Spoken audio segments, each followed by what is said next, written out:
Hola, ¿qué tal? Muy buenas tardes a todos los presentes. Un gusto saludarlos. Espero que se escuche Hola. bien. ¿Sí? ¿Cierto? Nada, agradecer la compañía de quienes nos acompañan, pues es un verdadero placer el poder reunirnos hoy en una nueva conferencia del ciclo Voces. Agradecer de antemano al Departamento de Ciencias Sociales y al programa de Magíster en Ciencias Humanas de la Universidad de los Lagos, quienes siguen confiando y apoyando esta iniciativa. Ahora bien, como lo señalamos el día jueves recién pasado, este mes nos vamos a centrar, vamos a hacer especial hincapié en lo que respecta a la historia oral. De esta forma, el pasado día jueves 9, la doctora Mónica Gatica, desde Argentina, hizo un primer y valioso acercamiento a la materia, el cual, se ha dicho de paso, puede ser revisado en el canal de YouTube de la Universidad de los Lagos. En esta instancia, la instancia de la profesora Mónica Gatica sirve de preámbulo para lo que nos convoca hoy, donde daremos paso a la conferencia titulada Historia Oral, Testimonios en Chile, un balance historiográfico, instancia que será abordada por la profesora Nancy Nichols. Contarles que Nancy Nichols es licenciada en Historia por la Pontificia Universidad Católica de Chile y es doctora en Sociología por la Universidad de Essex, Inglaterra. Por su parte, la profesora Nancy Nichols se ha especializado en las temáticas de historia y memoria e historia del tiempo presente, utilizando, entre otras, la metodología de la historia oral. Junto a ello, destacar que el enfoque multidisciplinario de las investigaciones de la profesora Nichols reúne aportes desde la historiografía, la antropología, el cine, el teatro e inminentemente la sociología. Ahora bien, en todo ello, toma un lugar central, sin duda, las fuentes orales. Dentro de algunas de sus publicaciones podemos destacar, en el 2019, Defensa de los Derechos Humanos en Chile en el contexto transnacional del movimiento de la defensa de los derechos humanos.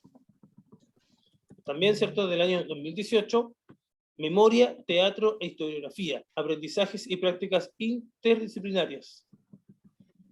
Y asimismo, ¿cierto?, del 2011, Los archivos de la represión de la polifonía de las voces a la construcción de la inteligibilidad. Bueno, junto a ello, la profesora Nichols ha dirigido varios proyectos de investigación a nivel de pre- y posgrado, a la par de proyectos Fondesit. En tanto, a la fecha es académica investigadora del Instituto de Historia de la Pontificia Universidad Católica de Chile, donde imparte cursos tales como Seminario de Historia Oral y Memoria, una aproximación a la historia del tiempo presente, y la monografía El Holocausto, una perspectiva interdisciplinaria. Y también, ¿cierto?, historia de Chile contemporánea. Dicho lo anterior, es un verdadero privilegio que la profesora Nichols se haya sumado al ciclo Voces, y más aún a apoyar la incipiente iniciativa del proyecto Archivo Oral Osorno. Al respecto, agregar, como ya lo he dicho un par de veces, este ciclo no sería posible sin la apertura, humildad y compromiso de los expositores, donde la profesora Nichols no es la excepción, todo lo contrario, se mostró dispuesta a colaborar desde un primer momento. Ahora bien, para que todo funcione cabalmente, quisiera solicitarle a los presentes que puedan ir planteando sus preguntas, inquietudes y comentarios en el chat de Zoom o bien en alguna nota por ahí, a fin de que no se interrumpan abruptamente las colaboraciones de los expositores. Recuerdo que la idea de Voces es que justamente hay una polifonía de ellas, pero siempre, como diría la filósofa española Adela Cortina, desde una postura del respeto activo. Sin más, doy las más cordiales de las bienvenidas al ciclo Voces al profesor Nichols y asimismo a la ciudad de Osorno, aunque de momento sea virtualmente. El espacio, profesora Nichols, es suyo y reitero, nuevamente, muchas gracias. Muchas gracias, Gastón, a ti. Y en realidad, como somos poquitos y veo ahí algunos amigos y amigas, no tengo problema en que vayan planteando como ideas o preguntas o comentarios en medio de la exposición, porque también sé que tienen muchos ustedes conocimientos que aportar. Bueno, yo pensé esta presentación, de acuerdo a lo que tú me pediste, Gastón, como trazar un recorrido de lo que ha sido la historia oral en Chile, pero para plantear, no solamente caracterizar, sino que plantear algunas preguntas, plantear algunos desafíos, donde la historia oral ha sido más fuerte, dónde están sus debilidades. Y yo creo que estuvimos recién conversando con Gastón, Y es muy interesante el origen que tiene la historia oral en Chile de una manera más sistemática en relación a lo que se propone hacer este archivo oral en Osorno, porque ocurre que la historia oral en Chile parte de una manera más sistemática, no en el ámbito académico, no en la universidad, sino que en las poblaciones populares, en los años 80, en contexto de plena dictadura.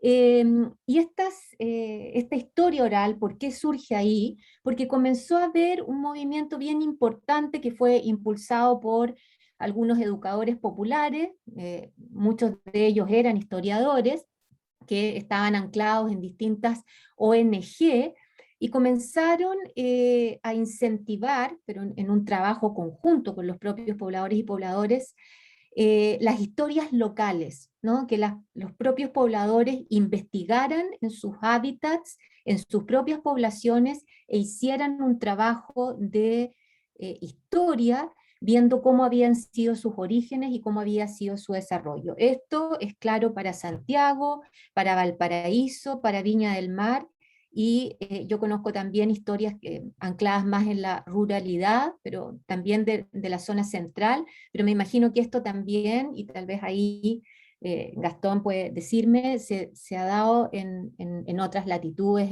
en el sur en específico.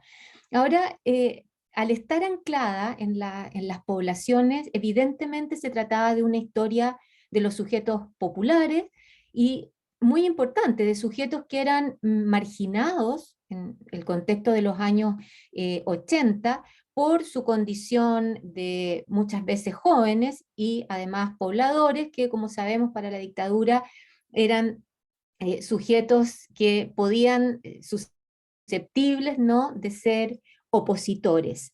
Pero también se trataba de personas que habían sido marginadas de la historia oficial. Y esto es bien interesante porque si bien hubo iniciativas anteriores, no sé, la editorial Quimantú en la época de la Unidad Popular, u otras iniciativas que rescataron las voces más populares, en general, la historia, la que se enseñaba en los colegios, la historia también que se practicaba más en las universidades, es una historia mucho más centrada en las élites políticas, ¿no? Donde se dejaban de lado en general los que hoy día son otros, en los cuales se ha puesto mucha atención, como las mujeres, los sectores populares, etc. Por supuesto que hubo una historiografía de izquierda que puso el acento en estos grupos, pero no en tantos sujetos, ¿no? Sino que de una manera más estructural y desde una ideología que era muy fuerte en esos años.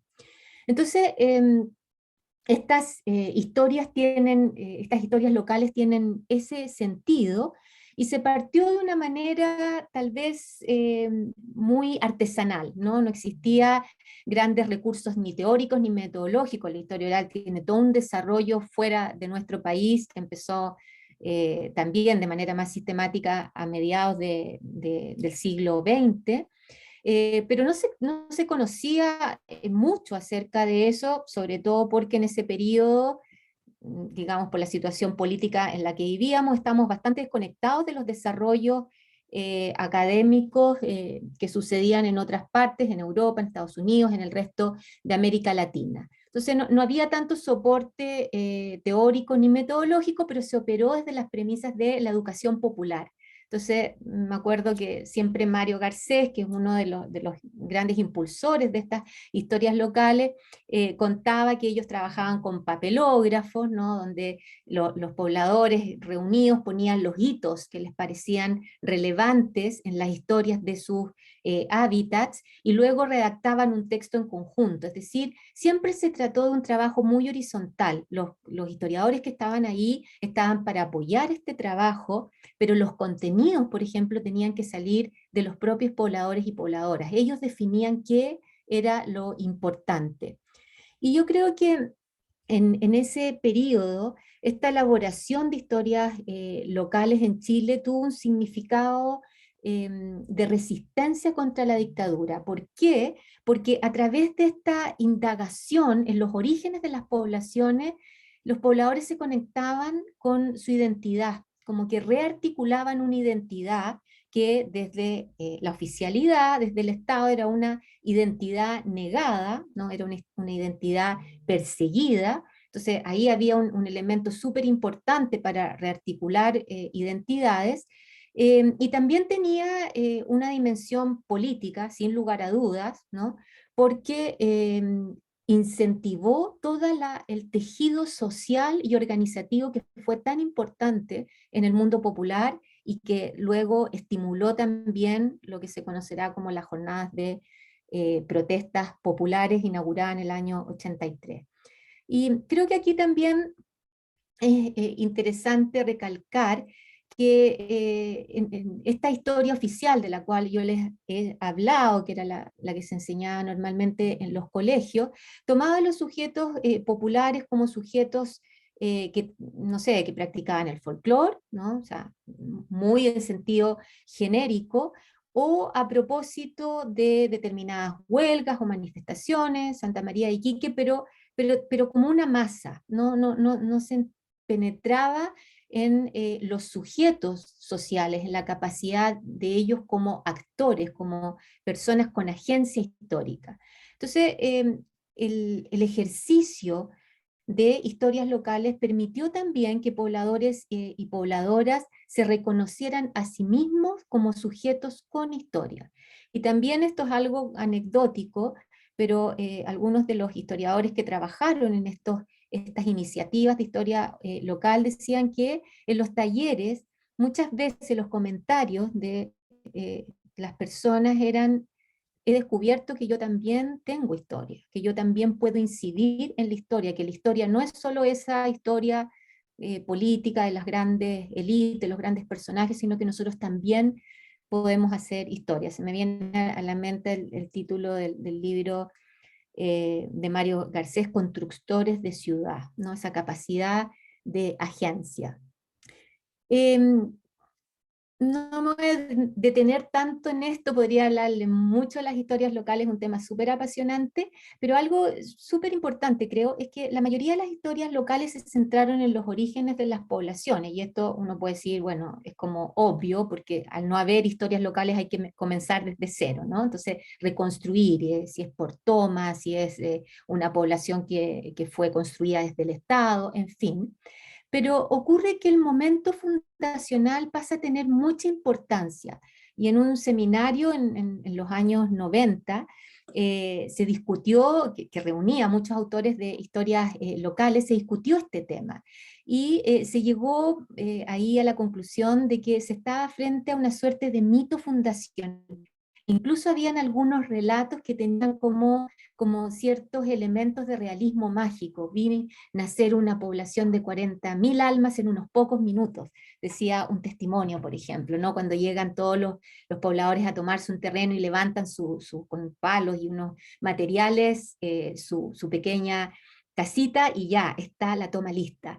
Entonces, ¿por qué recalco esto? Porque yo creo que ese recurso, ¿no? Al hito del momento fundacional era muy importante en términos identitarios, sobre todo cuando se trataba de poblaciones que habían sido logradas por tomas, porque implicaba una lucha y porque implicaba también una victoria. Mal que mal, se pudieron quedar ahí, sufrieron represión, etcétera, pero finalmente esos terrenos fueron reconocidos. Entonces era un momento que era sumamente importante para entenderse a sí mismo, sobre todo en este contexto que yo les digo, los 80, que más bien la idea era negar lo poblador, ¿no? Hay historias de poblaciones muy bonitas, bonitas digamos entre comillas, pero por estos elementos narrativos como la de Herminda de la Victoria, ¿no? Que tiene el nombre por esta guaguita que muere en la toma, se bautiza la población con este nombre, y luego en las historias locales, este elemento de cómo fue el inicio de la toma es resaltado. Y ahí yo veo que hay un sentido, pero que vincula dos momentos, ¿no? La toma de la Herminda de la Victoria, que fue en el 67, si no me equivoco, y los años 80, cuando era súper importante este elemento que es casi épico, ¿no? Pero que permitía alimentar esta identidad. Y bueno, y como yo les decía, había también un tema de trabajo comunitario que se incentivó a partir de estas iniciativas de historias locales, porque estas actuaban como un refuerzo y un acicate para el trabajo comunitario. Ese trabajo comunitario que tampoco hay que idealizar, no es que se dio en todas las poblaciones y todos los pobladores estaban en ello, pero un porcentaje, sabemos, de los pobladores actuaban en organizaciones de base, las llamadas de subsistencia, las ollas comunes, los comprando juntos, pero también los grupos juveniles, los de teatro, las comunidades cristianas de base, etcétera.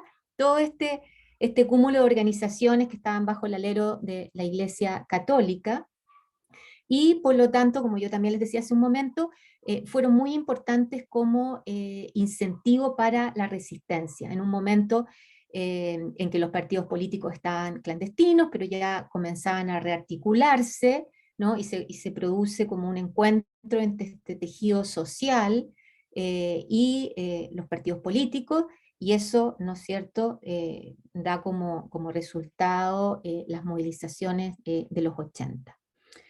Bueno, pero continuamos en una sola línea del tiempo, y qué pasa con la transición a la democracia, porque todo esto que yo les he hablado de la historia oral está anclado fuera de la academia y está muy vinculado a un contexto político específico. Uno podría decir, luego de la caída de Pinochet, caída entre comillas, porque sabemos que lo vamos a tener ahí por harto tiempo, pero ya no estaba este enemigo claro, y las historias locales se alimentaban mucho de eso, ¿no? Entonces, uno podría pensar, llegó la transición y se pensó incluso en ese tiempo iba a venir una suerte de declive, pero nada de eso pasó, y una autora una investigadora estadounidense, Julia Paley, que visitó Chile en ese periodo, y que luego escribió que las historias locales en los años de transición seguían siendo producidas y dotadas de sentidos por su protagonista, porque claro, el Estado dictatorial había desaparecido, pero la transición, lejos de reconocer al sujeto popular como un actor social, lo marginalizó, ¿no? Una vez más. Y aquí esto tiene que ver con cómo fue nuestra transición pactada, siguiendo el itinerario de la Constitución del 80, dejando fuera los movimientos sociales, los protagonistas de las jornadas de protesta, cuidando la frágil democracia, ¿no?, en la cual los poderes fácticos y sobre todo el ejército eran todavía muy poderosos, ¿no? Entonces en esta etapa las historias locales siguen siendo relevantes, las ONG que habían trabajado en época de dictadura como ECO, CIDE, JUNDEP y otras, produjeron mucho material destinado a capacitar metodológicamente a los pobladores que reconstruían su memoria comunitaria. Pero pasa que la historia oral comienza a entrar en la...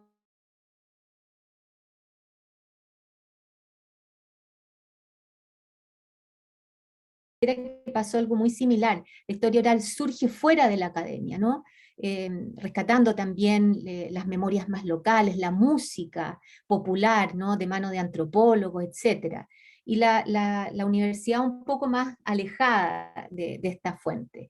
Acá en Chile pasó eso, pero en la década del 90 comienza a entrar en las universidades tradicionales, en las universidades privadas, pero todavía con mucho recelo de una fuente que se la considera no tan fiable por el carácter falible de la memoria y sobre todo por este elemento de la subjetividad, ¿no? Y yo creo que más que la desconfianza en la historia oral, en los 90 todavía había muy poco conocimiento de cómo podía ser utilizada esta fuente. Por otro lado, el paradigma de la objetividad en las escuelas del ámbito de las ciencias sociales, en historia en particular, era fuerte aún, y además que se vinculaba a la historia oral con la historia desde abajo, con la historia local o con la nueva historia social. Entonces, por lo tanto, una metodología para ese tipo de historia,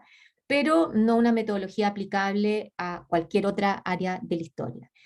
¿Por qué entonces va entrando, pese a esta desconfianza?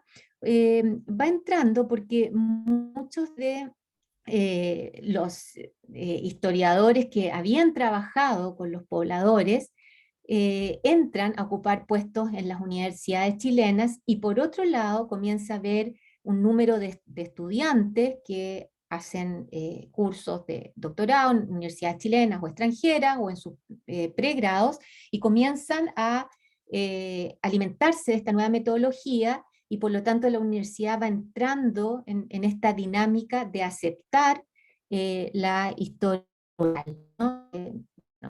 Hay varios historiadores ahí, Mario Garcés, que mencioné, que comienza a trabajar en la USACH, Gabriel Salazar, que también utilizaba las fuentes orales en la Universidad de Chile, Claudio Barrientos en la Universidad Academia Humanismo Cristiano, luego en la Universidad Diego Portales, yo misma en la Universidad Academia Humanismo Cristiano. Entonces comienza a nutrirse todo un cuerpo de historiadores que sí trabajaban con esta fuente. Y luego ya, voy rápido, ¿no? En los 2000, la historia oral ya está incorporada, ¿no?, en las escuelas de historia y en muchas otras, ¿no? Las fuentes orales no son trabajadas solamente por la historia. Y paralelo a eso, hay que referirse a el boom de la memoria, que tiene su versión chilensis en nuestro país. El boom de la memoria es algo que ha ocurrido en distintas latitudes, ¿no? Ocurrió en Europa sobre todo, y que alude a lo ocurrido en la Segunda Guerra Mundial, al Holocausto y a todos los eventos posteriores, digamos, después de la posguerra. Y en nuestro país el boom de la memoria está asociado evidentemente a los eventos de la historia reciente, y en particular Unidad Popular, golpe y dictadura, ¿no? Entonces tenemos por un lado este desarrollo de historia oral ya más anclado en las universidades, pero por otro lado un fenómeno que tiene que ver con las propias dinámicas de las sociedades que han pasado por regímenes donde se han violado los derechos humanos, etcétera, y que se producen este tránsito, ¿no?, de indagar en la memoria, de ir elaborando la memoria traumática del pasado. Y comienza a ocurrir en Chile algo que la historiadora francesa Annette Biorka escribió en los años 90, ella tiene un libro que se llama La Era del Testigo, que fue muy importante en su tiempo, porque ella reflexionaba cómo el testimonio en el mundo occidental se había convertido en el dispositivo por excelencia para acceder a ciertos eventos históricos, en razón de la posición que ocupa el testigo para dar cuenta de lo experimentado. Ella lo reflexiona, ella es francesa judía, si no me equivoco es hija de sobrevivientes del Holocausto o personas que pasaron por los campos. Entonces, esta reflexión sobre todo, la era del testigo, está aludiendo a los sobrevivientes judíos que en un primer momento prácticamente no tuvieron mucha voz, nadie le interesaba mucho escuchar lo que había pasado, pero que cada vez van adquiriendo una relevancia y un estatus tal hasta que en los 90 se llega, de acuerdo a su concepto, a la era del testigo. Lo que ellos dicen respecto de los campos es más valioso y más fidedigno, ¿no?, si se puede hablar con ese término, de lo ocurrido, porque ellos estuvieron ahí, y nadie, ningún otro dispositivo puede dar cuenta de eso de la misma manera que el testigo. Y yo creo que de alguna manera, y sobre todo porque también viene la influencia de los tiempos no acelerados de la globalización, en nuestro país comienza a existir esta urgencia por entrevistar una gran variedad de testigos del pasado, porque ya no van a estar para siempre, ¿no? Entonces, viejos sindicalistas de la era industrial que pueden dar testimonio de esta militancia, ¿no?, de estas luchas que conseguían elementos importantes, ¿no? Todo el periodo, por ejemplo, que el Partido Comunista a través de las huelgas, de las negociaciones colectivas, de los sindicatos, eran fuertes, ¿no? Con una conciencia de clase muy fuerte. Entonces, entrevistar a los viejos sindicalistas, a los pobladores, ¿no?, sobre los asentamientos urbanos populares, y también los sobrevivientes de los centros de detención y tortura, e incluso en ciertos casos, pocos, a los victimarios, ¿no?, que han querido hablar. Y este boom de la memoria más allá de este concepto foráneo, ¿no? de la era del testigo, se explica por la necesidad que tenemos como sociedad, que fue súper fuerte a partir de los 2000, ¿no? De conocer, de develar lo ocurrido en la dictadura, pero de hacerlo inteligible también, de intentar elaborar la memoria y entender qué pasó, qué fue esto que vivimos, ¿no? Y por supuesto, también hubo una influencia importante de los estudios de memoria en Argentina. Me acuerdo, siempre nos llevaban la delantera, ¿no?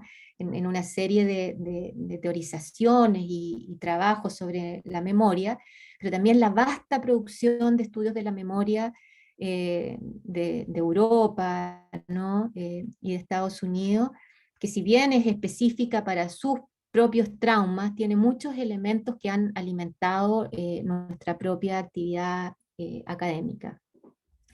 Ahora, el boom de la memoria es muy heterogéneo y se ha caracterizado, yo creo que todos más o menos saben aquí, y podrían hablar también sobre eso desde sus propias disciplinas, desde sus propias experiencias, pero fue un boom alimentado por las ciencias sociales, la historia, pero el periodismo, la sociología, la antropología, el arte, ¿no? El teatro, el cine documental, ¿no? La literatura. Hubo una presencia muy relevante, sobre todo, no sé, los aniversarios, ustedes deben recordar, ¿no? Del golpe de Estado, que había como unas suertes ahí sí que había un boom, ¿no? Concentrado en unos pocos días en que la televisión, en las salas de teatro, en fin, en las universidades, se condensaba toda esta producción de memoria. Y eso era súper importante porque también permitía a la sociedad conversar de esto, ¿no? No solamente conversar en el espacio público o enfrentarse en el espacio público, como muchas veces sucedió, sino que también debatir al interior de los hogares. Y esto ha pasado así en otras situaciones.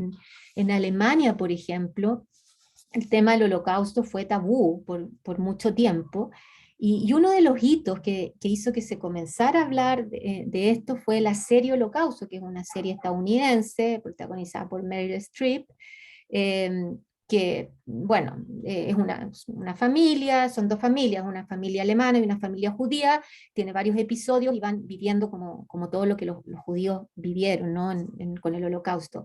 Y esa serie, que fue vista en Estados Unidos, pero también en países de Europa como Alemania, implicó que las familias se sentaran a conversar de lo ocurrido, ¿no? Y fue una explosión de memoria. Las radios tenían programas en que la gente llamaba y quería dar testimonio y quería contar.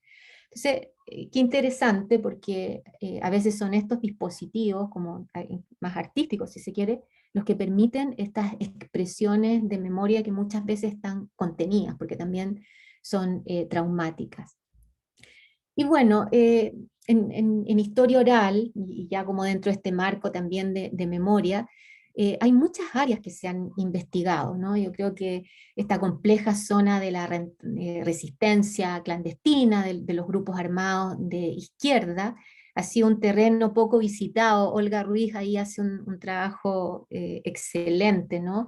Y este trabajo, como los pocos que se han sumergido en esta área, muestran que siempre es un riesgo latente, ¿no? Reducir el análisis histórico a héroes y villanos. Las cosas siempre son mucho más complejas que eso, ¿no? Se ha ido penetrando también, y yo creo que ya llevamos un buen tiempo en que esto se ha ido produciendo, los estudios de los otros sujetos implicados, los niños y niñas, que al principio fueron invisibilizados y cada vez comenzó a haber más interés en qué pasaba con ellos. Yo sé que en el PIDE tienen producciones bien bonitas y muchos testimonios y trabajos sobre los niños y niñas de la dictadura, pero también qué ha pasado en las terceras generaciones, algo que con mis estudiantes en los cursos siempre aparece, ¿no? Cómo a ellos se les ha transmitido esta memoria, como lo típico que ellos escuchan es tú no sabes porque no estuviste ahí,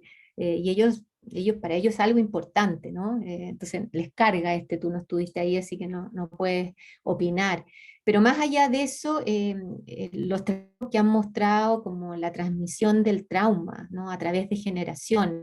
Entonces, se han ido haciendo investigaciones, ¿no? Y entradas a aspectos que antes no eran abordados. Se han hecho entradas a este mundo concentracionario, ¿no? Los campos de prisioneros que hubo acá en Chile, los campos, perdón, los sitios de tortura. Y esto ha demostrado que de una manera similar a como ocurre para el universo concentracionario nazi durante la Segunda Guerra Mundial, la realidad admite zonas grises, ¿no? Las figuras extremas de la víctima y del victimario. Y eso es algo que es súper importante también indagar, porque ayuda a entender esto, en esta idea de hacer inteligible este pasado tan complejo y tan traumático. Es importante mencionar también los archivos orales que se han creado en sitios de memoria, el de Villa Grimaldi, el de Londres 38, los archivos orales del Museo de la Memoria y los Derechos Humanos, donde Walter Roblero ha sido una figura clave, compuestos todos estos por testimonios de las víctimas, de sus familiares cercanos u otras personas vinculadas a sus historias. Y todos estos archivos tienen la característica de que accedemos a ello a través de una memoria significada desde un presente, ¿no? Que está mediado por el contexto de la postdictadura. Son archivos que son creados en la postdictadura, y a diferencia de eso, tenemos el archivo testimonial de la represión de FASIC, que está compuesto, el último dato que yo tuve eran 175 testimonios en papel, no sé si ha sido aumentado, porque evidentemente estos testimonios tuvieron que ser autorizados a ser públicos, y aquí lo interesante es que son testimonios que fueron dados en el contexto de los 70 y los 80.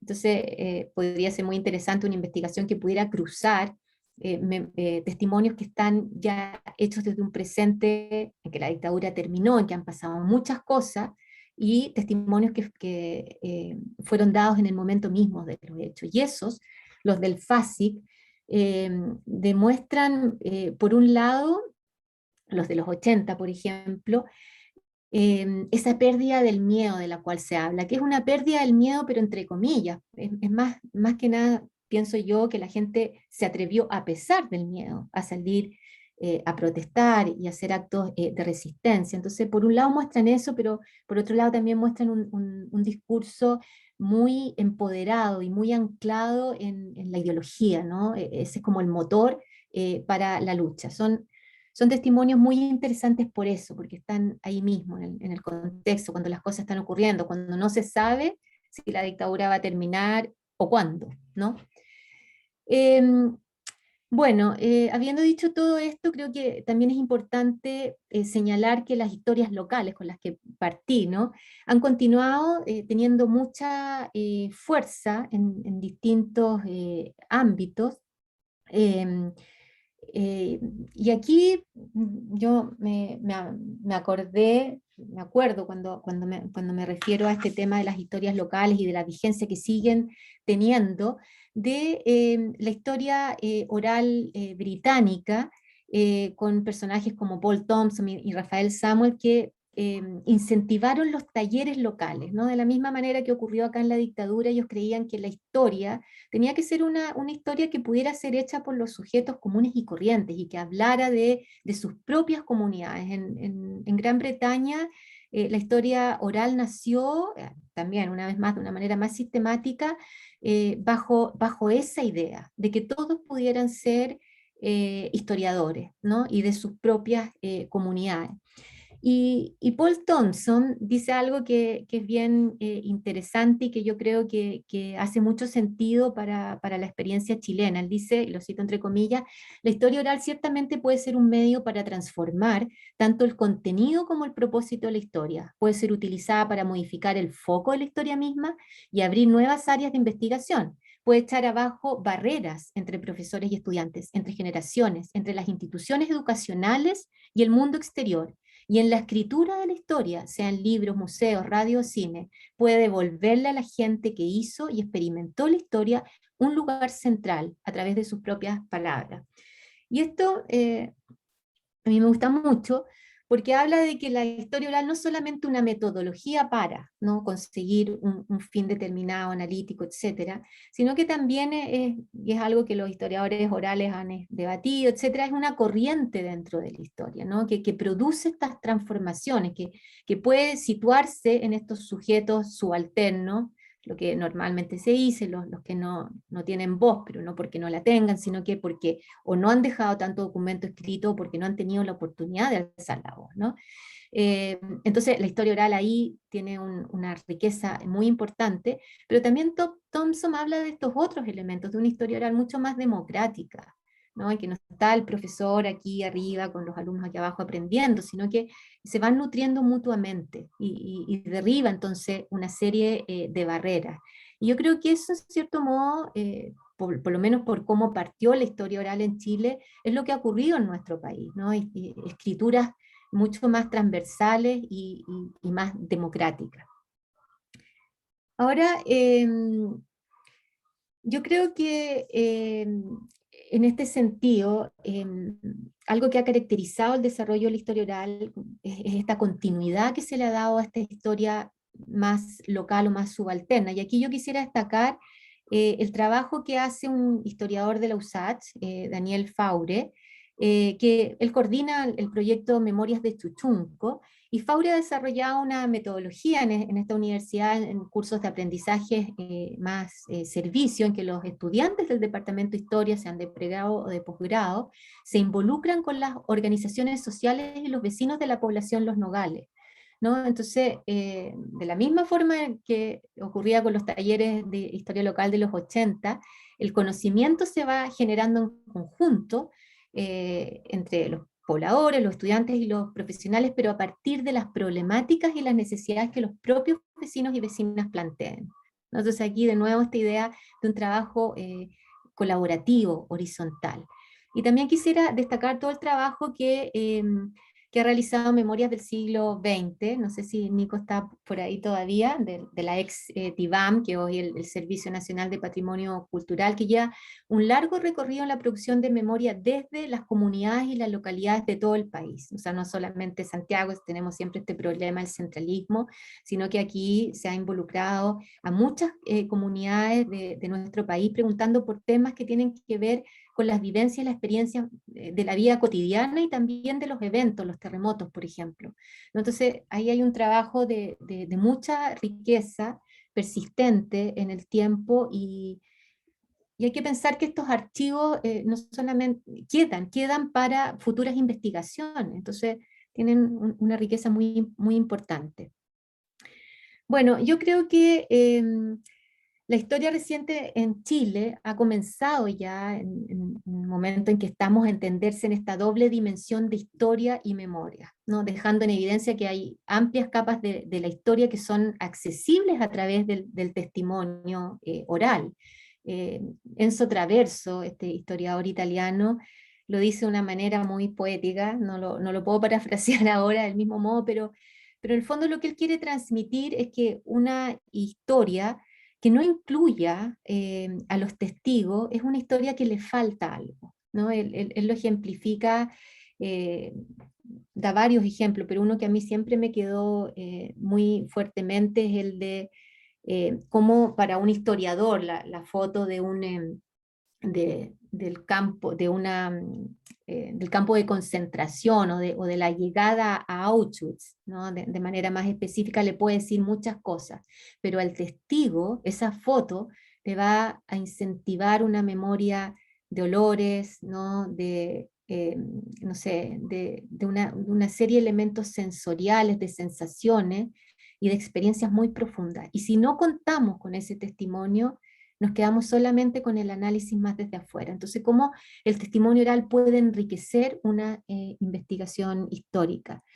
Y bueno, a través del uso de las fuentes orales, entonces se ha podido también abordar la figura de la víctima, de una posición que no signifique esta reducción a esa sola condición de víctima, sino que abordar los múltiples significados de su experiencia, dentro de los cuales se recuperan los sentidos de las militancias y las particularidades otorgadas por el género, que eso es un tema que también ha estado siendo debatido en el último tiempo. Sin ir más lejos, hoy día en mi curso de Historia de Chile escuchamos unos podcasts que los alumnos tenían que hacer, y dos alumnas entrevistaron a Marcia Scantebleri, en que hablaba, ¿no?, del tema de la tortura y la violencia sexual hacia las mujeres, y un tema que a las jóvenes les interesa mucho también develar, ¿no?, y sacar a la luz.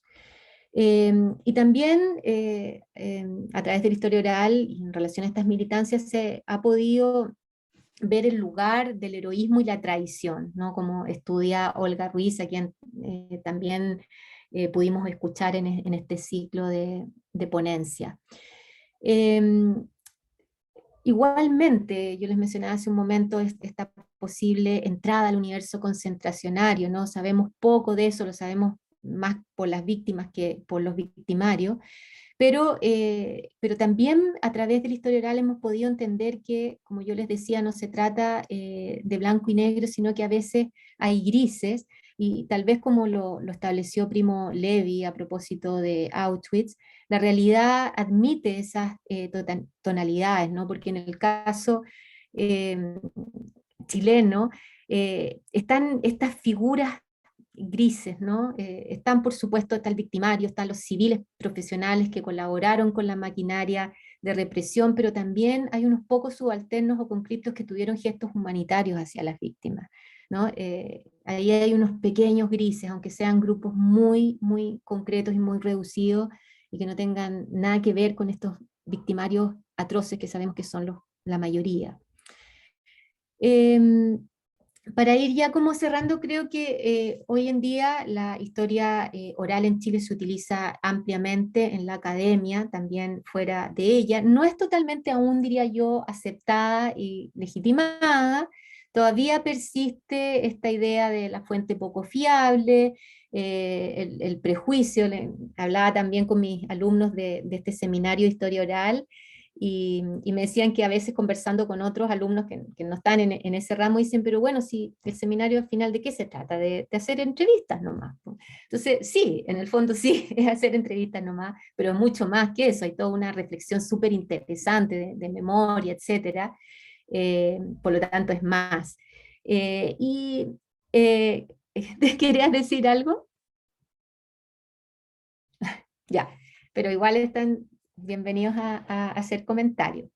Entonces está este prejuicio, o se acepta su uso, pero como una fuente subsidiaria, complementaria, ¿no? Lo que yo creo que no se llega totalmente a incorporar es esta idea de la potencialidad que tiene el carácter subjetivo de esta fuente, ¿no? Y por lo tanto, solamente cuando lo que está establecido en la fuente oral se cruza con lo que está establecido en la fuente escrita, entonces ahí sí se valida.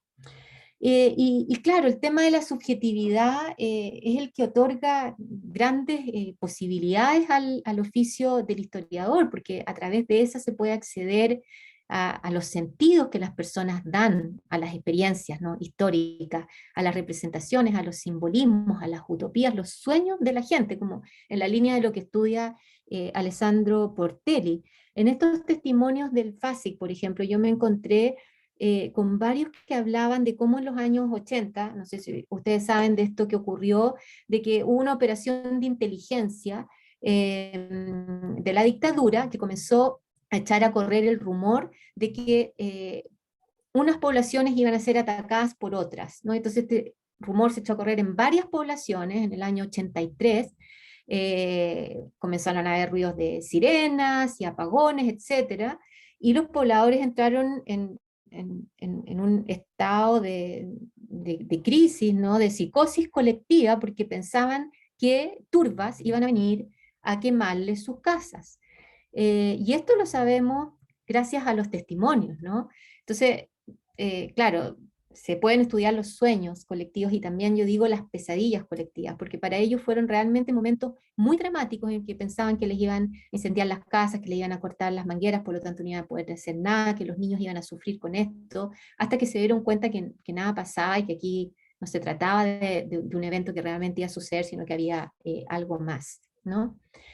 Y bueno, yo creo que en términos de los desafíos, bueno, hay muchos, pero para nombrar solo algunos, creo que algo súper importante y que tiene que ver con esto que venía diciendo, que es la subjetividad, es considerar la alteridad del recuerdo, ¿no? Considerar que el recuerdo es algo distinto del acontecimiento pasado, como dice Joel Kandau, o como dice Irene Klein, que es otra autora que me gusta mucho, aceptar la naturaleza ficcional de las narraciones testimoniales, y con esto ya no quiere decir que sean inventadas, sino que al dotar de sentido el pasado, todos, ¿no?, los seres humanos, lo que hacemos es introducir un elemento de ficción, pero de ficción en el sentido que lo que ocurrió, ¿no?, que puede ser un hecho objetivo, nosotros lo comprendemos y lo interpretamos de una manera determinada.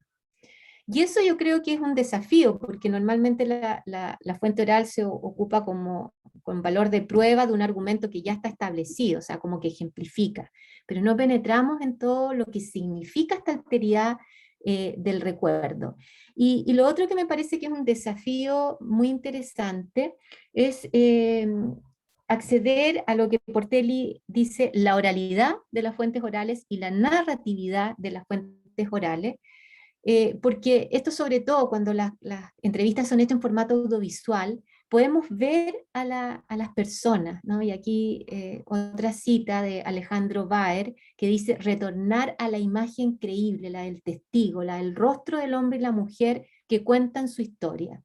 ¿Y por qué esto es importante? Porque como decía Mónica Gatica, que expuso la semana pasada, cuando vemos a la persona testimoniar, podemos captar sus gestos, sus expresiones de la cara.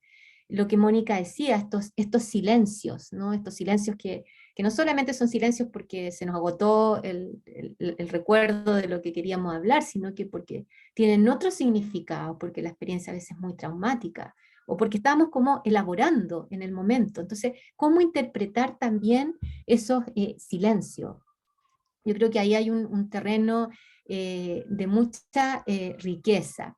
Y respecto de la narratividad, estoy en estos momentos trabajando con testimonios, bueno, llevo harto tiempo ya, pero en este minuto estoy trabajando, entrevistando con una colega a una mujer judía que escapó de Alemania antes de la guerra y se fue a Shanghái, el único lugar donde los recibían. Ella y sus padres vivió 10 años en Shanghái, que tiene experiencias ahí bien increíbles, bien potentes, y luego se radicó en Chile. Ella tiene 94 años, una mente increíble, lúcida, analítica, es increíble ella. Y claro, en sus expresiones muchas veces dice tanto como en sus palabras, ¿no? Y eso es fascinante. Ella habla alemán, castellano, habla algo de chino, pero por supuesto no nos habla en chino en la entrevista, y habla inglés también. Y su idioma va cambiando dependiendo de dónde esté situado su recuerdo. Cuando habla de su infancia, habla con muchas expresiones alemanas que luego traduce. Cuando está en Shanghái, porque ahí aprendió inglés, habla en inglés, y después cuando ya llegaron a Chile en castellano. Claro, esto uno podría decir cómo interpreto esto, pero hay otros elementos de la narrativa que son súper claros en su interpretación. También testimonios de sobrevivientes del Holocausto que vinieron a Chile, he revisado mucho y comencé a darme cuenta que muchos dicen escapamos en el último barco que salió a Chile, el último que pudo salir de Europa antes que estallara la guerra, antes que ya no hubiera posibilidad. Evidentemente esto no es así, no es que todos los sobrevivientes escaparon en el último barco, fue uno probablemente de los últimos, pero ¿por qué se dice de esta manera? Y es porque en el fondo lo que se quiere relevar es el peligro que existía y el poco margen que existió para poder lograr escaparse del Holocausto finalmente, ¿no? Entonces, la narrativa cobra ese sentido y puede ser ficcional, como dice Irene Klein, pero ahí no es tan importante si fue el último barco o no, lo importante es lo que significó como experiencia para ellos.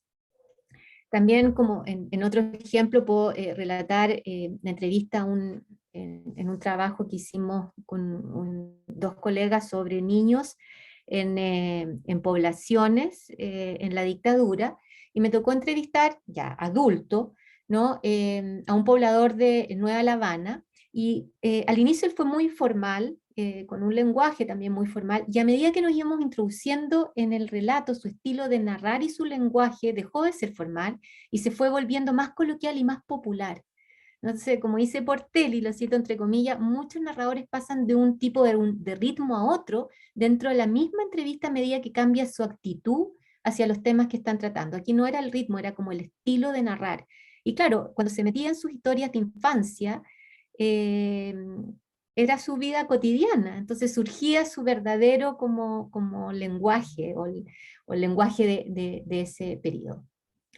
Y el último desafío que quiero mencionar es la posibilidad de hacer un trabajo interdisciplinario, transdisciplinario, ¿no? El diálogo de la historia oral, y lo digo porque, bueno, el trabajo transdisciplinario yo creo que siempre es bienvenido en todas las áreas, pero en el caso de la historia oral, que es trabajada por tantas diferentes áreas, yo creo que se hace más posible.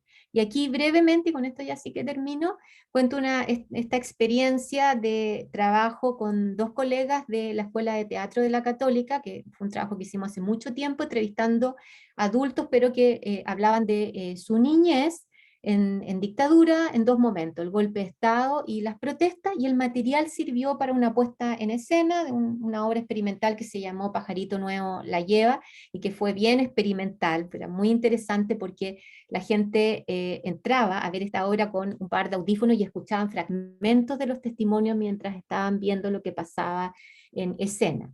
Pero para mí, en términos de mi manera de hacer las entrevistas, fue un momento muy, muy interesante porque como teníamos que recoger material que le permitiera a la directora hacer esta puesta en escena, era muy importante los recuerdos sensoriales, ¿no? Entonces, yo hacía las entrevistas, entonces me pidieron que introdujera los sabores, los olores, la vista, los gestos, ¿no? Todo lo que tiene que ver con la sensorialidad en la pauta de preguntas.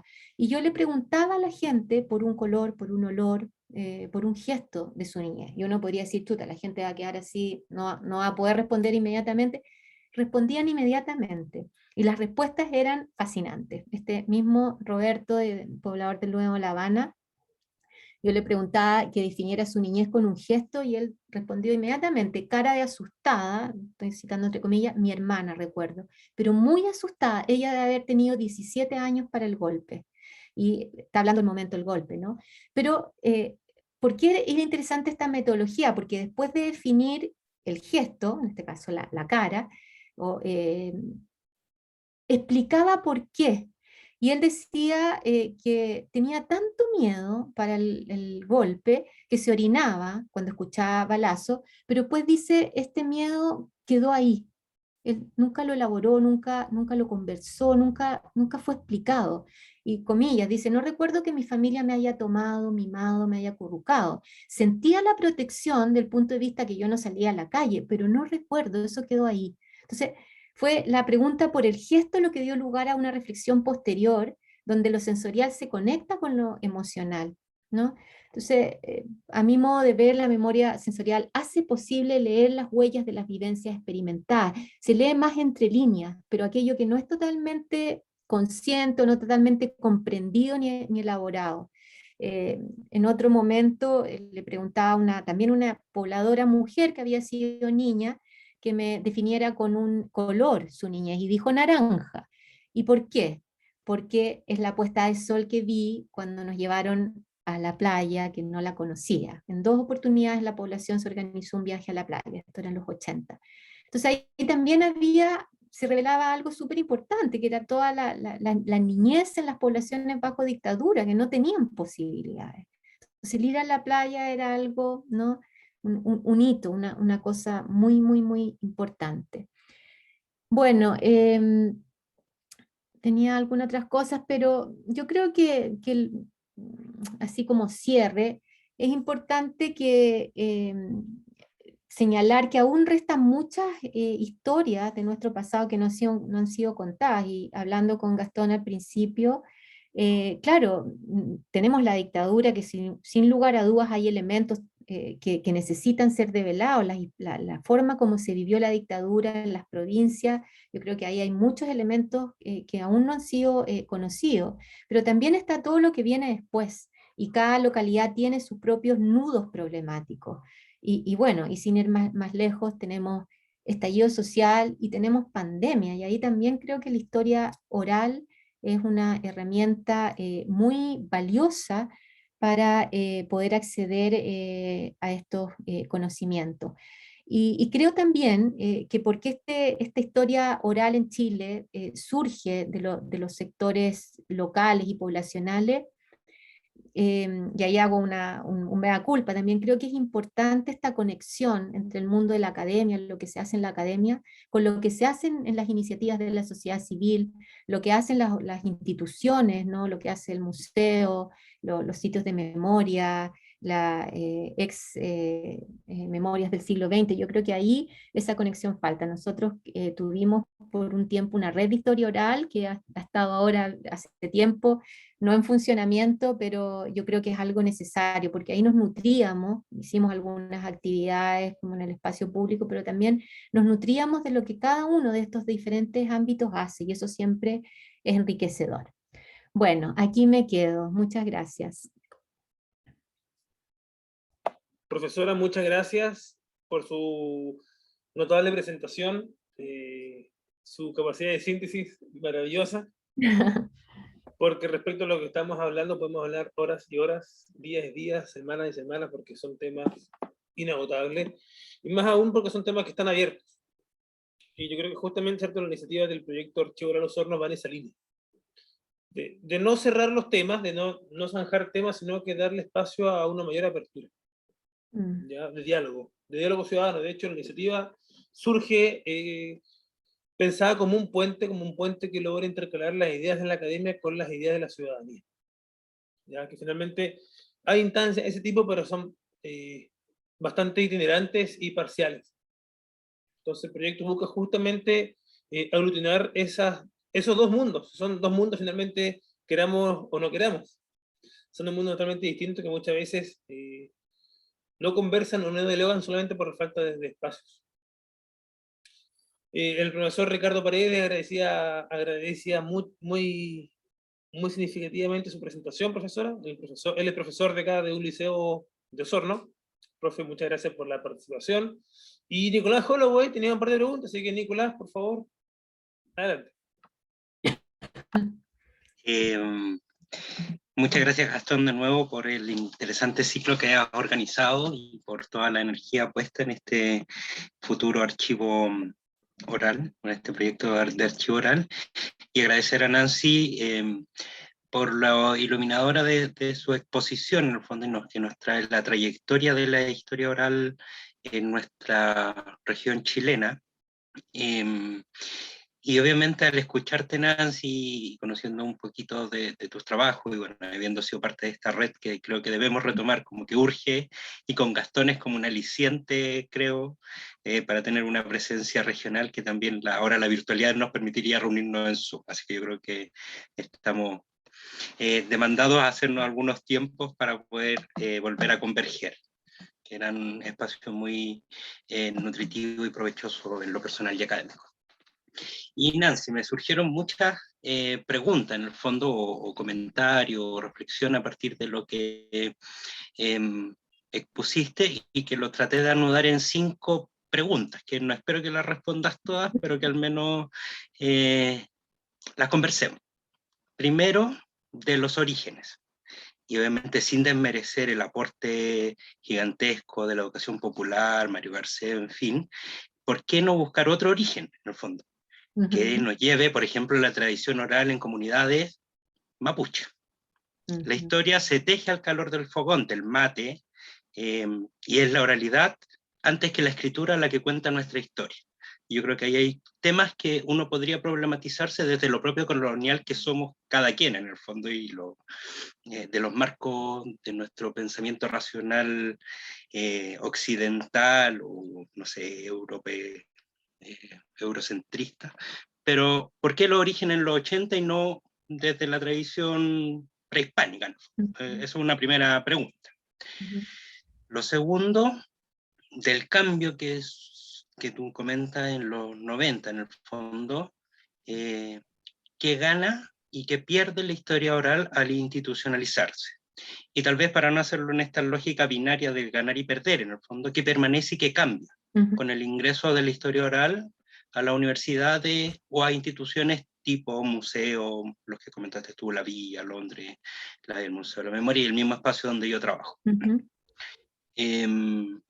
Un tercer elemento como del presente y del futuro, y que tiene que ver con los problemas éticos que tú has detectado en el trabajo de la historia oral. Por ejemplo, y yo voy a poner alguna como línea present, pero me gustaría conocer cuáles has vislumbrado tú, que tiene que ver con las técnicas, las herramientas, los consentimientos informados, que en el fondo hace 20 años no era un estándar en el fondo.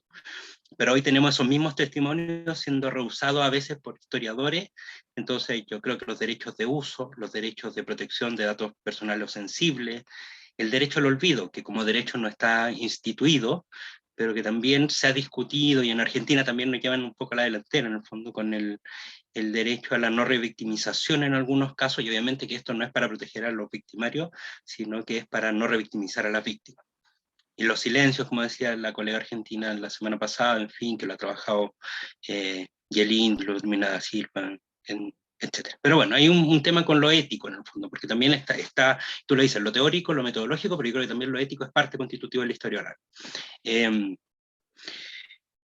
Eso, bueno, y ahí voy a dejar abierto, pero un tema con los archivos orales también, que también subyacen algunos problemas y criterios distintos y dispares en cuanto al acceso a la información. Por ejemplo, la villa y el museo tienen criterios distintos, cada cual fundamentado.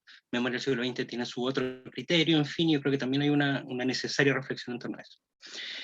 Lo cuarto es de la narratividad, que a mí me parece muy, muy interesante lo que ha aportado, sobre todo con los últimos testimonios, pero me pregunto cómo no caer en la sobreinterpretación de las gestualidades o de las narrativas, y cito a Peter Burke, que en el fondo cuando habla del uso de los testimonios en las imágenes, dice que a veces puede resultar curioso que el historiador como que hace caso omiso de por qué el fotógrafo tomó esa foto y empieza a leer entre líneas, cosa que el autor nunca quiso decir, ¿no? O sea, como que hay un ejercicio de sobreinterpretación, que claro, yo creo que es muy fino, pero deben haber, me imagino, algunas. Y lo último, que sería como historia oral, ¿para qué y para quiénes? En el fondo, eso. Ya, pucha, no tengo lápiz, así que no sé cómo me voy a acordar de todo. Voy a partir, Nico, de atrás para adelante, porque así me acuerdo. A ver, ¿para qué, digamos? Tú preguntabas para qué y para quiénes. ¿Era esa la última? Sí, tal Esa cual. fue la última, que en el fondo, lo decía, el 80 era un poco para reconstituir el tejido social, grosso modo, Sí. pero ¿qué hoy? ¿Para qué historia oral o para quiénes? Claro, es que eso es una pregunta súper interesante, porque lleva como a plantear la historia oral. ¿Es una metodología o es una corriente dentro de la historia? Y para algunos es una corriente, y que tiene que ver con situarse como en las comunidades o en las personas que han tenido menos presencia en la historia, y esto porque entonces surge el interés por darle voz a esas personas que han tenido menos voces. Y por eso yo recalcaba como toda esta idea de la subalternidad, de los otros, de los que han sido invisibilizados. Pero para muchas historiadores o personas que trabajan con la historia oral es una mera metodología, ¿no? Es una herramienta que les permite acceder a un tipo de conocimiento para investigar áreas específicas. Eh, Me acuerdo que cuando hice este artículo ya hace hartos años de como la historia de la historia oral, y entrevistábamos con una estudiante, en realidad ella la entrevistó a Cristina Moyano, ella decía la historia oral por la historia oral no, para mí no tiene sentido, ¿no? Para mí la historia oral es una herramienta para poder acceder a la subjetividad no sé, la cultura política, en el caso específico que investiga ella del Mapu. Entonces yo creo que es imposible dar una respuesta como unívoca o que generalice un poco para qué y para quiénes. Y yo creo que esto mismo que está surgiendo ahora, este interés como del archivo oral de Osorno, revela un poco que los intereses son súper variados. O sea, no sé, yo trabajo la historia oral en mis investigaciones, y siempre hay como una finalidad detrás, ¿no? Hago este tema como de los sobrevivientes del Holocausto porque me interesa mucho como el nivel de estas situaciones como límite, ¿no? Pero también estoy como trabajando en algo sobre, con testimonios sobre la relegación, porque me interesa también develar esto que te decía de lo que nos ocurrió en dictadura, y ahí en la relegación hay temas que han sido súper poco investigados, porque se vivió la experiencia de una manera como muy negativa en algunos casos, y en otra fue una posibilidad transformadora, pero impresionante, ¿no? Y valorada positivamente. Entonces, está eso, pero también están las iniciativas que tienen un sentido mucho más comunitario, social y político. Y yo creo que esa es la riqueza que tiene la fuente oral, que uno puede entenderla en el cruce entre una metodología, pero también una corriente dentro de la historia. Y claro, y siendo una metodología generalmente no se aplica a historias de elites, aunque podría hacerse, pero, o por lo menos no conozco muchos trabajos en que se aplique ello, pero bueno, también deben existir. Pero por ejemplo, en la red de historia oral confluíamos, ¿no? En intereses similares, aunque viniéramos de ámbitos muy diferentes. Entonces, yo creo que esa es una pregunta abierta y que tiene múltiples respuestas, pero que está muy orientada como para dar una base común a aquello que se ha invisibilizado y en general en nuestro país aquello que tiende a vincularse con un sentido también social y político. Sobre el tema, me acuerdo que la pregunta anterior era como esto del lenguaje kinésico y la sobreinterpretación. Evidentemente que eso puede suceder, ¿no? Pero yo creo que ahí lo que evita como ese riesgo es que cuando uno trata de dar una interpretación a esa gestualidad o a los silencios, etcétera, tiene que estar muy unido también con el contenido, no los puedes tratar por separado, ¿no? Entonces, si evidentemente la persona te está, a ver, lo voy a poner como en un caso concreto, como hablando de prisión política, y antes de eso se ha referido largamente a su militancia, toda alguna entrevista que yo hice, ¿no? A su militancia, a su rol en la Unidad Popular, llega el golpe y abre la prisión y lo pasa en 2 segundos. Que ahí tiene que ver con esto que dice Portelli de los ritmos, ¿no? Que episodios como muy, no tan largos se pueden relatar largamente y otros no, cambia totalmente. Entonces ahí evidentemente, y uno como historiador oral no va a insistir, se da cuenta que la persona no quiere profundizar en eso, ahí evidentemente uno podría decir, bueno, aquí hay un terreno que, que es una experiencia traumática u otras razones, no se quiere tocar. Entonces, yo creo que siempre tiene que ir unido como esa expresión, como el silencio o el ritmo, no sé, o el gesto, con el contenido. Porque si no, claro, caemos como en, no sé, pues en exageraciones o sobreinterpretaciones que tal vez la persona, como tú dices, no tenía ni una intención de que esos gestos significaran eso. Eh, eso. Eh, ¿Qué otras preguntas? El origen, que fue la primera que me hiciste, totalmente de acuerdo. Yo pienso que, como todo en la historia, por eso escribimos la historia constantemente, porque van surgiendo nuevas ideas, nuevas preguntas, nuevos saberes y nuevas interrogantes. Y claro, en las recopilaciones de la historia oral, siempre se parte con la tradición oral. Yo no la mencioné y no la tomo en el caso de Chile, pero efectivamente, pues, o sea, lo que primero hubo fue tradición oral, ¿no? Y hay un historiador, Jan Bancina, que habla de la tradición oral en África, que es como fundante de las comunidades. Todo se recordaba, desde las leyes hasta los parentescos, hasta los nombres, todo, y estaba en figuras específicas de las comunidades. Y en nuestra Latinoamérica tenemos grandes tradiciones orales.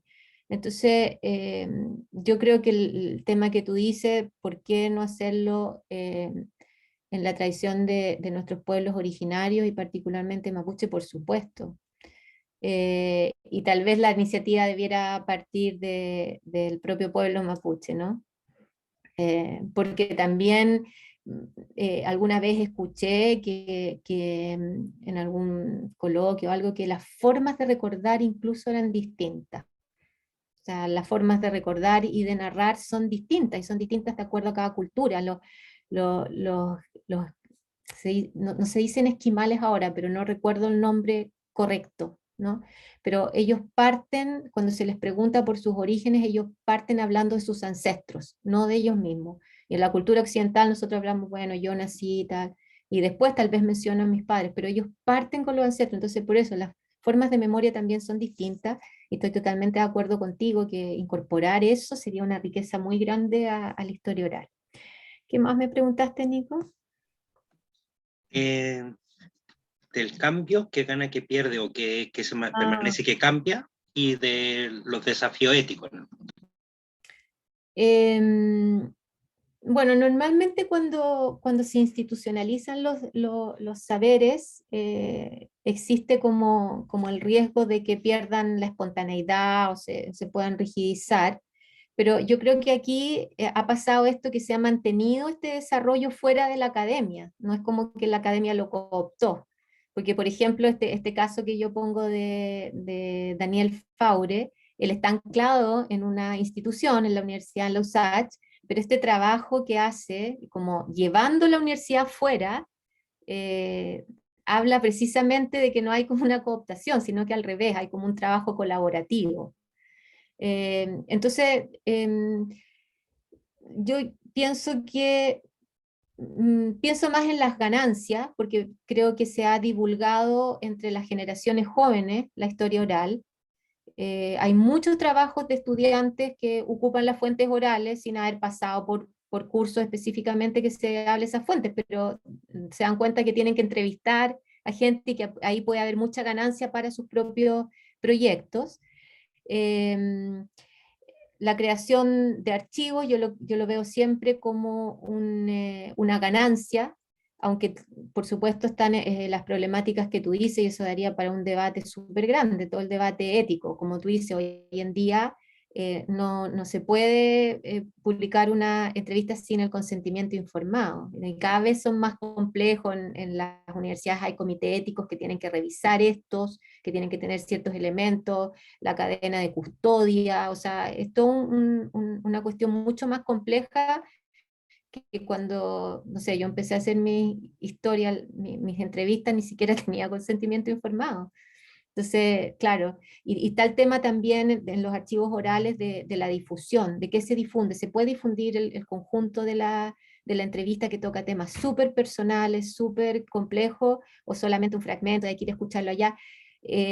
Los medios ahora permiten cortar entrevistas, sacarlas ¿no? y reutilizarlas y manipularlas, y eso es súper complejo. Entonces, ¿dónde se ponen los límites? ¿No? Eso es daría como para un debate súper interesante, porque por otro lado, muchos testimoniantes quieren que sus testimonios se difundan, pero hay opiniones muy diversas. O sea, pensemos como en el movimiento que quiere que se termine con los 50 años de secreto del ballet, y hay opiniones que dicen, por supuesto, esto es lo que los testimoniantes y las familias quieren, pero he escuchado voces de gente muy importante en el ámbito, como Elizabeth Lira, que llama a la precaución también, y que llama a la precaución para cuidar a las propias víctimas. Entonces ahí hay un tema complejos. Nunca estos dilemas éticos son fáciles de resolver. Y volviendo un poco a la pregunta, ya para cerrar, yo creo que he visto ganancias en el término que, en el sentido que hay una mayor expansión de la fuente oral, pero que sobre todo están en las generaciones más jóvenes, porque todavía persisten estas como aprensiones respecto de esta fuente.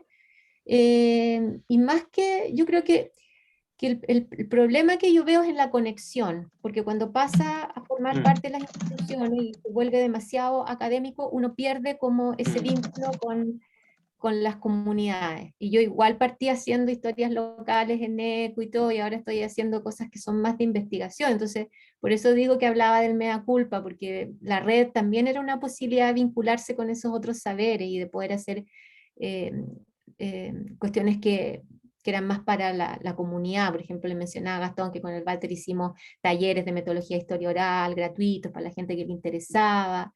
Como que yo creo que se pierde un poco eso, y el riesgo es como el riesgo que siempre tiene la academia, de como que se habla entre unos pocos, ¿no? En revistas indexadas, y ese no es el sentido de nuestro trabajo. Totalmente. Profesora Nancy, muchas gracias por la respuesta. Nico, gracias por la pregunta. A todos quienes nos acompañaron, profesor Ricardo Paredes, nuevamente un fuerte abrazo. Don René, si está por ahí, nos escucha, muchas gracias. Toti Verdejo, gracias también. Nada, en realidad agradecer, profesora, su valioso aporte a esta iniciativa local. En su momento ya también le correré la palabra de estos talleres metodológicos, Sí, porque no, de todas maneras. aplicar algo acá en Osorno sería genial. Y la idea básicamente va en esa línea. Yo agradezco mucho su valiosa posición del día de hoy. Claro, el tiempo siempre se hace poco cuando uno se empieza a meter en estos temas, ya que son temas como de bastante calor humano, por decirlo de alguna forma. Son temas que movilizan. Yo creo que sigamos acá hoy en día con este ciclo voces, en parte es por eso. ¿Ya? Hay un norte bastante claro, y hay que seguir sumando ideas, fuerzas, y la idea finalmente es de todo. El proyecto, obviamente, aunque sea ambicioso, es para justamente, ¿cierto?, ese espacio que quizás falta en la ciudad de Osorno, ese espacio de diálogo, de encuentros, de conversación.